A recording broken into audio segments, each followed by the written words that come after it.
ఈరోజు హస్తినాపురంలో HI colony Telangana meat shop మిత్రులు శ్రీనివాస్ రెడ్డి గారు మరియు పట్టభద్రి జ్ఞానేశ్వర్ గారు వారు ఈరోజు మీట్ షాప్ ఓపెన్ చేయడం జరిగింది.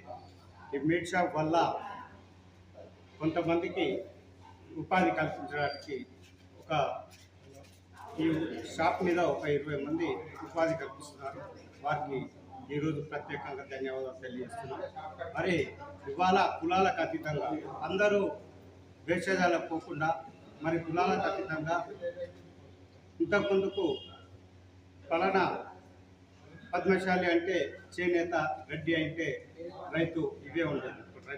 రెడ్డి పద్మశాలి వచ్చి ఇద్దరు మిత్రులు ఈ షాప్ పెట్టి మరి కులాలకు అతీతంగా వృత్తులకు అతీతంగా ఈ షాపు పెట్టడం ప్రత్యేకంగా ధన్యవాదాలు తెలియజేస్తూ మరి ఇలాంటి బ్రాంచీలు మరి వీళ్ళు తెలంగాణ ప్రాంతం మొత్తం వ్యాప్తి చెంది మరి నిరుద్యోగ సమస్యని తీర్చాలని కోరుతూ వీరికి షాపు వల్ల అభివృద్ధి చెందాలని దినదినాభివృద్ధి చెంది వేలాది మందికి ఉపాధి కల్పిస్తారని ఆశిస్తూ ప్రత్యేకంగా అభినందనలు తెలియజేస్తారు.